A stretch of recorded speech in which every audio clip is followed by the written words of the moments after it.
dia ngedenger suara orang jalan. Srek, srek, srek. Diikutinlah suara itu dan tiba-tiba brak. Reno jalan di depan dan Nanda ngikutin di belakangnya. Tiba-tiba krak. Assalamualaikum warahmatullahi wabarakatuh. Balik lagi bersama gue Galang di segmen Bedah Misteri. Sebelumnya terima kasih buat antum-antum semua yang udah mampir di video ini. Dan gue mau mengucapkan selamat menunaikan ibadah puasa bagi antum yang menjalankannya. Jadi pada kesempatan hari ini gue mau ngelanjutin cerita di part 1 dimana Reno sama Nanda itu terpencar dan hilang. Penasaran dengan lanjutannya? Tonton sampai habis. Buat antum yang belum nonton part 1-nya, dianjurin tonton dulu biar antum tahu jalan ceritanya. Gue mau ngingetin bagi antum yang belum subscribe, ayo subscribe sekarang juga di channel ini biar gua makin semangat buat cerita horor selanjutnya. Oke, seperti biasa, sebelum ke cerita siapin kopi beserta cemilannya dan cerita horor dimulai. Nanda akhirnya bangkit dan terus lari. Suara di sekitarnya itu aneh banget. Ada yang ketawa, ada juga yang nyuruh lari. Nanda bilang dalam hati, Reno, kamu di mana? jadi kita kembali ke ceritanya Reno yang nungguin Nanda di tenda. Reno dalam hati bilang, kenapa Nanda belum balik juga ya? Karena Reno nungguin Nanda yang gak datang-datang, akhirnya dia inisiatif buat nyari. Reno keluar gak bawa senter karena dipakai buat nerangin tenda. Akhirnya dia beranjak keluar berharap Nanda bisa ketemu. Nanda, kamu di mana? Tapi gak ada jawaban sama sekali. Dari kejauhan, dia ngedenger suara orang jalan. Srek, srek, srek. Diikutinlah suara itu dan tiba-tiba brak. Reno terpental karena ada sesuatu yang nabrak dia. Reno terjatuh dan kakinya terkilir karena ngehantam batu besar. Dia perhatiin lagi tuh siapa yang nabrak dia. Setelah diperhatiin, antum tahu itu siapa?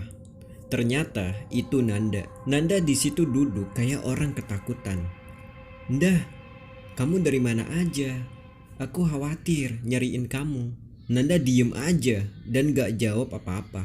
Ayo kita kembali ke tenda. Setelah nyampe di tenda, akhirnya mereka masuk ke dalam. Tapi Nanda diem aja gak ngomong apa-apa. Dah, kamu kenapa? Dari tadi diem aja. Dingin. Yaudah kamu tidur ya, ini pakai selimutku. Apa kamu gak mau meluk aku lagi? Apa kamu masih kedinginan? Nanda cuma ngangguk. Kemudian Reno ngerapetin badannya dan meluk Nanda. Pas dipeluk, badannya itu emang bener-bener dingin. Nanda, kamu kok dingin banget? Dia cuma diem sambil natap Reno. Tapi tatapannya itu aneh. Gak lama Reno ngedenger suara cewek dari luar tenda dan manggil-manggil nama Reno. Reno, kamu di mana? Reno kenal sama suara itu. Itu suara Nanda. Reno bingung siapa yang tidur sama dia dan siapa yang manggil-manggil namanya. Setelah itu, tiba-tiba Nanda ketawa dari dalam tenda dan lari keluar tenda dan ngilang di tengah-tengah kabut. Gak mikir panjang, Reno akhirnya ngejar dia. Nanda, jangan lari. Reno lari ke arah Nanda pergi. Bukannya nemuin Nanda, yang ada Reno ngehantam pohon yang ada di depannya dan dia pun pingsan. Oke, kembali ke ceritanya si Nanda. Antum masih ingat kan kejadian sewaktu Nanda hilang? Nanda, jangan lari. Antum tahu itu suara siapa? Yaps, itu suara si Reno. Ngedenger itu, Nanda langsung ngikuti suara itu. Betapa kagetnya Nanda. Ternyata Reno tergeletak di atas tanah. Kepalanya ngeluarin darah. Nanda mau nolong, tapi bingung harus ngapain. Secara Nanda gak kuat ngangkat si Reno. Sambil nangis, Nanda pun bilang, Reno, bangun. Ini aku, Nanda. tapi Sama aja Reno nggak bangun. Nanda akhirnya ngeliat sekitar pakai senternya. Ternyata tendanya itu masih berdiri. Nanda mutusin tuh buat nyeret Reno sampai ke tenda. Srek, srek. Dan akhirnya sampai juga ke tenda. Nanda segera ngambil kotak P3K buat ngebersihin luka di kepalanya. Setelah semua selesai, Nanda duduk sambil menyesali yang diperbuat tadi. Nanda nyalahin dirinya. Andai aja aku nolak ajakan si Reno, pasti nggak akan begini. Setelah itu, hujan pun akhirnya turun. Nanda segera nutup tenda biar airnya nggak masuk ke dalam. Kemudian Reno pun sadar. Reno, kamu udah siuman? Nanda, apa ini bener kamu? Iya, ini aku Ren. Reno, aku takut. Tenanglah, kita akan baik-baik aja.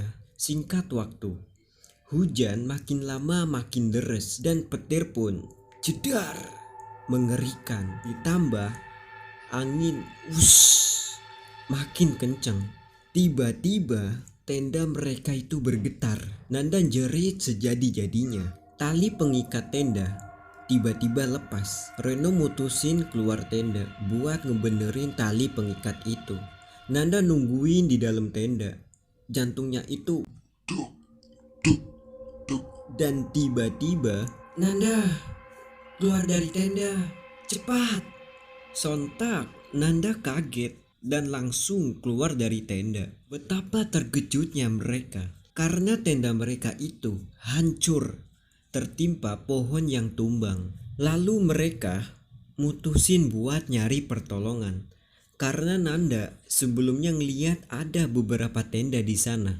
Nanda sama Reno berjalan beriringan, tapi anehnya gak ada satupun tenda di sana. Ternyata cuma mereka berdua yang ada di hutan belantara itu.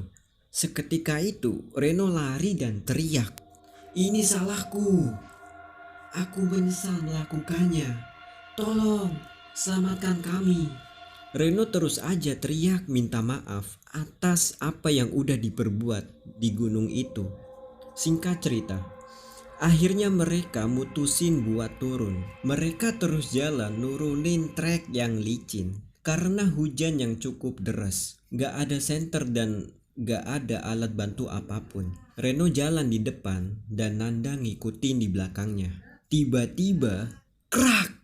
Reno nginjek sesuatu dan jatuh bergulingan dan berhenti di batu yang besar.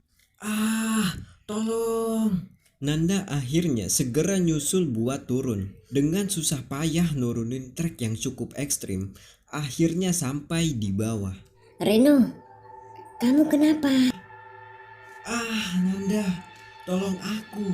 Ini sakit sekali." Reno menggangin kemaluannya dan menggelepar di atas tanah sambil nahan rasa sakit. "Ah, sakit. Tolong, aku sakit." Nanda nyoba merhatiin Reno.